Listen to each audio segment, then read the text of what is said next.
ज्ञान क्या होता है?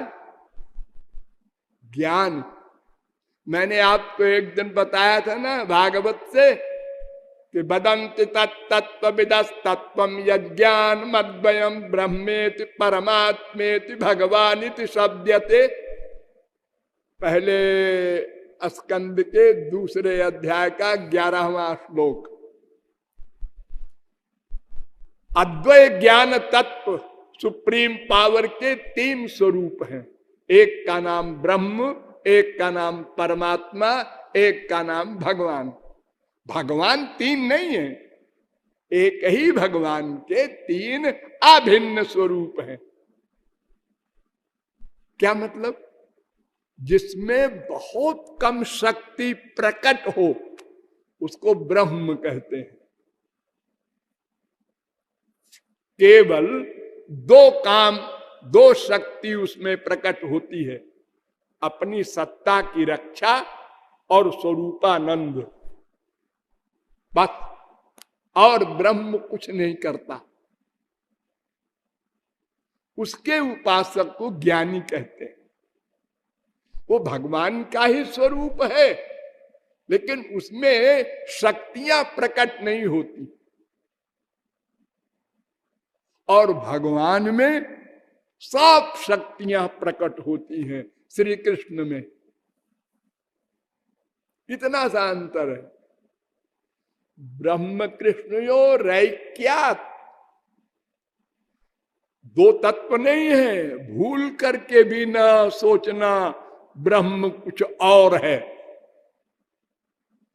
ताहारो अंगेरो शुद्ध किरण मंडल, उपनिषद कहे तारे ब्रह्म सुनिर्मल। श्री कृष्ण के अंग की लाइट को भी ब्रह्म कहा जाता है। निर्गुण निर्विशेष निराकार ब्रह्म,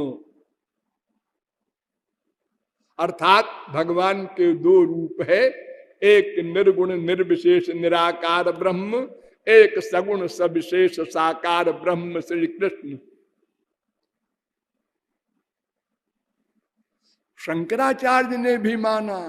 द्वादशाह वदुभय विधम बादरायणोता ब्रह्म सूत्र 4:4-12 के भाष्य में उन्होंने लिखा, स यदा सशरीरताम संकल्पयति तदा सशरीरो भवति, यदा त्वशरीरताम तदा त्वशरीरः सत्य संकल्पत्वात् संकल्प वैचित्र्याच्च।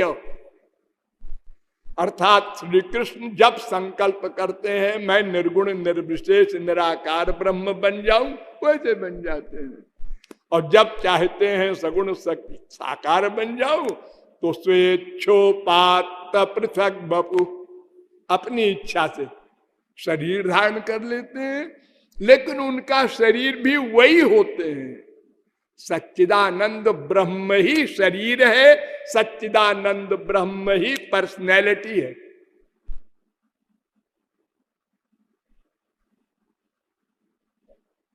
देह देह भिदा चैव नेश्वरे विद्यते क्वचित।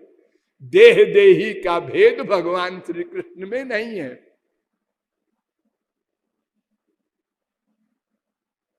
तो ब्रह्म के उपासक को ज्ञानी कहा जाता है और श्री कृष्ण के उपासक को भक्त कहा जाता है। ये शंकराचार्य ने भी माना। मूर्तं चैवा मूर्तम द्वे एव ब्रह्मणो रूपे इत्युपनिषत्तयोर्वा द्वौ भक्तौ भगवदुपदिष्टौ क्लेशादक्लेशाद्वा मुक्ति स्यादेतयोर्मध्ये।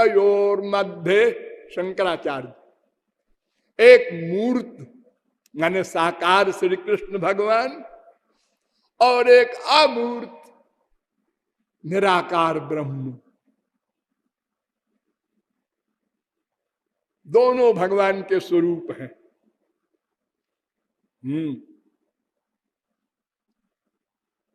लेकिन क्लेशात, शंकराचार्य ने भी एडमिट किया, निराकार ब्रह्म बड़ा क्लेश वाला मार्ग है। 12वें अध्याय में गीता में प्रश्न किया गया, एवं सतत युक्ता ये भक्ता स्वाम पर्युपासते ये चाप्यक्षरम अव्यक्ता तेषाम के योग वित्तमा। 12वें अध्याय का पहला श्लोक। तो भगवान ने कहा क्लेशोधिक तरस्तेषाम अव्यक्ता सक्त चेतसाम अव्यक्ता ही गतिर दुखम देहवद्भिरवाप्यते। देहधारियों के लिए बिना देह वाले की भक्ति करना कलयुग क्या सतयुग में भी बहुत कठिन है।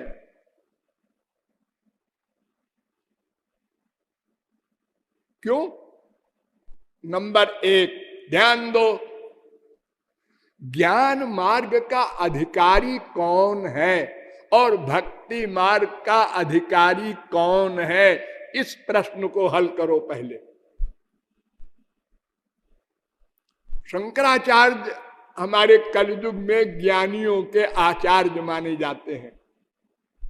2500 वर्ष पहले उन्होंने अथातो ब्रह्म जिज्ञासा वेदांत सूत्र की भाष्य में बड़ा लंबा चौड़ा लिखा है कि निराकार ब्रह्म के विषय में श्रवण करने का अधिकारी कौन है। शांतो दांतो उपरता तितिक्षु, ये 4 साधनों से संपन्न हो जाए तब वेदांत का श्रवण शुरू करे। डिटेल में समझ लो। नंबर 1 विवेक, नंबर 2 वैराग्य, नंबर 3 समाधि सठ संपत्ति यानी श्रम दम श्रद्धा समाधान उपरति तितिक्षा, ये 6 और मुमुक्षु, ये 4 साधन हैं। मैंने पहले जो बताए ना, शांत दांत उपरत तितिक्षु, उसी का डिटेल बता रहा हूं। ये 4 साधनों से संपन्न हो जाए यानी अंतःकरण शुद्ध हो जाए, यहां पहुंच गए आप, क्लीन स्लेट हार्ट हो गया। अब श्रवण नंबर 1, मनन नंबर 2, निधिध्यासन नंबर 3, तो समाधि नंबर 4। तो 4 पहले अधिकारी बनने के लिए और 4 बाद में, ये 8 हैं ज्ञान मार्ग में। ये 8 सदा करते रहना पड़ेगा जब तक जीवन रहे। इसमें सबसे पहला है शांता। बहुत बारीकी से समझिए आप लोग। शांता माने क्या? श्रम। श्रम माने क्या? मन पर कंट्रोल। वाह वाह, जय हो शंकराचार्य। मन पर कंट्रोल करो, उसके बाद आना मेरे पास। मन पर कंट्रोल। विजित ऋषिक वायु भीरदांत मनस्तुर्गम। वेद स्तुति कर रहा है कि बड़े बड़े योगींद्र मुनींद्र भी इंद्रियों पर कंट्रोल कर लेते हैं, मन पर कंट्रोल नहीं कर सकते। ये 5 प्राणों पर कंट्रोल कर लेते हैं, प्राण अपान ध्यान समान उदान, लेकिन मन पर कंट्रोल नहीं कर सकते।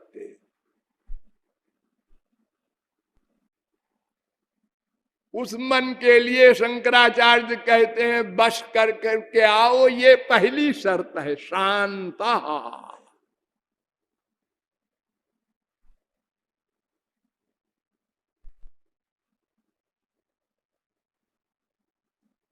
तो ये 4 प्रकार के साधन जो बताए, वो अधिकारी होने के बताए, इसके बाद फिर श्रवण शुरू होगा।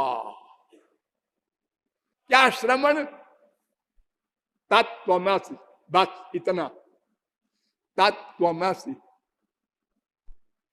तू वो हो।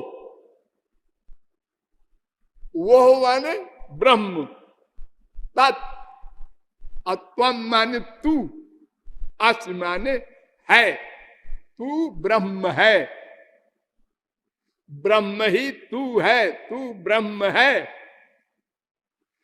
इसका ध्यान करो। देखो देखो, नाम नहीं है ब्रह्म का, ये ब्रह्म बोल रहा हूं मैं मुंह से, उसका नाम नहीं होता, कुछ रूप भी नहीं होता। और ध्यान करो है? हाँ, नाम भी नहीं, रूप भी नहीं। न विद्यते यस्य च जन्म कर्म वा न नाम रूपे गुण दोष एव वा। भागवत 8:3-8। उसका नाम नहीं है। अरे कुछ तो होगा, ओम ऐं कुछ कहा खाना कुछ नहीं, और रूप भी कुछ नहीं है। सत्ता मात्रम निर्विशेषम निरीहम, देवकी ने कहा था।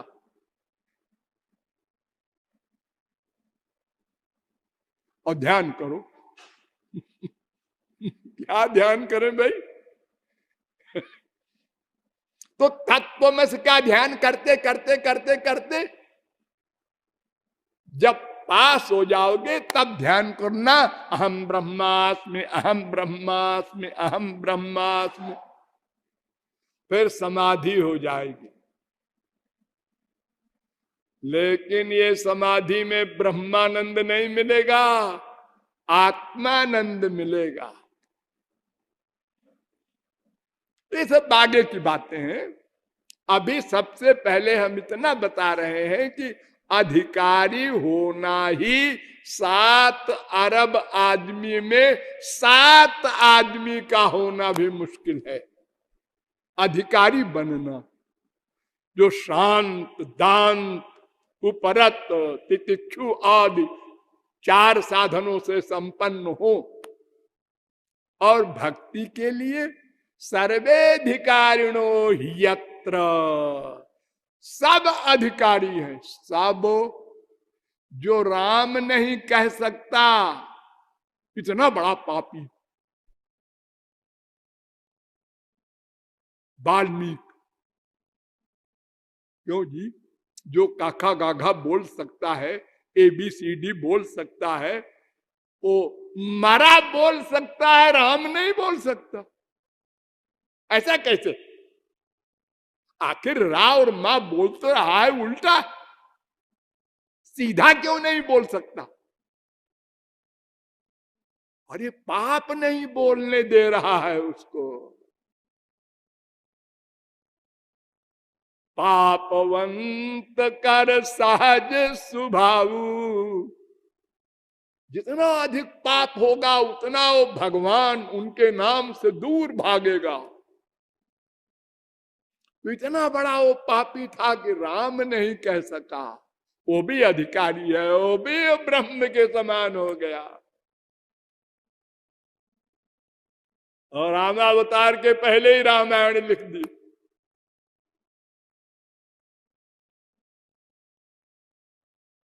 तो पुरुष नपुंसक नारी नर जीव चराचर कोय सब अधिकारी हैं भगवान के यहाँ। उनके सब बच्चे वो कैसे ही पापी हो कि निर्गुण निर्विशेष ब्रह्म की प्राप्ति का जो मार्ग है उसको ज्ञान मार्ग कहा जाता है।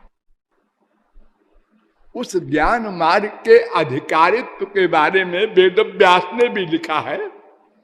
निर्विण्णानाम ज्ञान योग, जो पूर्ण निर्विण्ण हो, 11वें स्कंद के 20वें अध्याय का 7वां श्लोक।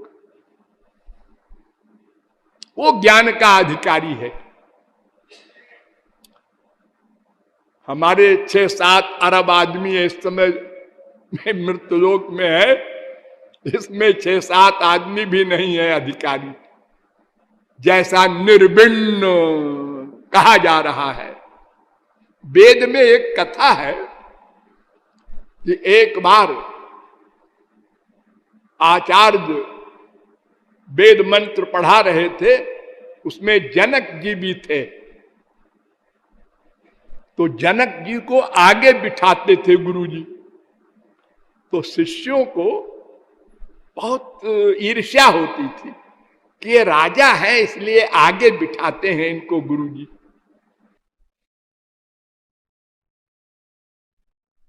तो गुरुजी जान गए, उन्होंने कहा अच्छा।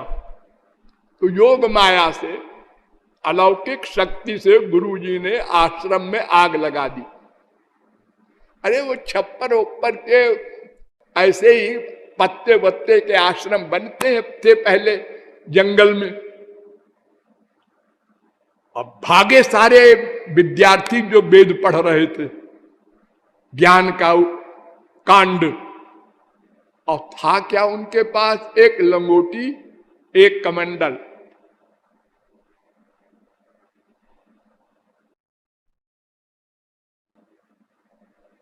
आजकल का कोई विद्यार्थी थोड़ा ही है पैंट सूट 50-50 रखे अपने साथ, बड़े आदमी का बेटा। इसके बाद जनकपुर में भी आग लग गई। ऐसा वहां के कर्मचारी भाग कर आए, बताया जनक को। हाँ, महल में आग लग गई। जनक ने कहा आउट। हाँ गुरुजी, किन तत् ब्रह्म, ब्रह्म का लक्षण बताइए, फिर क्या आगे है? अब बाद में सब मामला रफा दफा हो गया। तो गुरुजी ने शिष्यों से कहा, देखो तुम्हारे एक लंगोटी थी और तुम लोग वेद मंत्र का अर्थ पढ़ना छोड़ करके हो तुम भाग पड़े। और जनक को देखो क्या पूरा राज्य जल गया, ये खबर आई और ये बैठा सुनता रहा। ये अंतर है तुम दोनों में। तो अधिकारी होना ज्ञान का, ये करोड़ों में भी मुश्किल है, अरबों में भी मुश्किल है। और अगर हो भी जाए, चलो तो आगे बढ़ो। फिर क्या होगा आगे? कहत कठिन, समुझत कठिन, साधन कठिन विवेक, होय गुणाक्षर न्याय जो पुनि प्रत्यूह अनेक। प्रत्यूह यानी मार्ग में जब चलेगा ज्ञानी तो पग पग पर प्रत्यूह है, बाधा है, विघ्न है, गिरेगा। अरे यहां तक कि अंतिम चोटी पर पहुंचकर भी शंकराचार्य कह रहे हैं, आरूढ़ योगोपि निपात्यते धाहा। आरूढ़ होकर, योगारूढ़ नहीं, योगारूढ़ अंतिम अवस्था।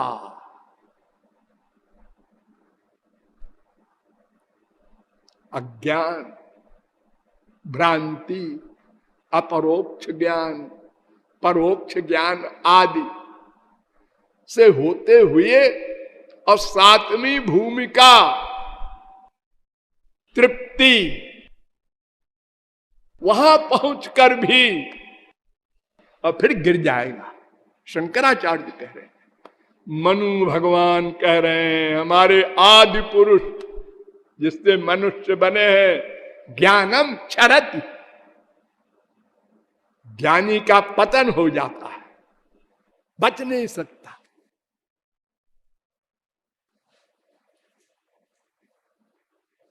तपस्विनो दान परायशस्विनो मनस्विनो मंत्र विद सुमंगला क्षेमं न बिंदन्ति बिना यदर्पणं तस्मै सुभद्रश्रवसे नमो नमः। दूसरे स्कंद के चौथे अध्याय का 17वां श्लोक। कोई भी ज्ञानी हो, कर्मी हो, दानी हो, यशस्वी हो, मनस्वी हो, कोई भी हो, बिना भक्ति के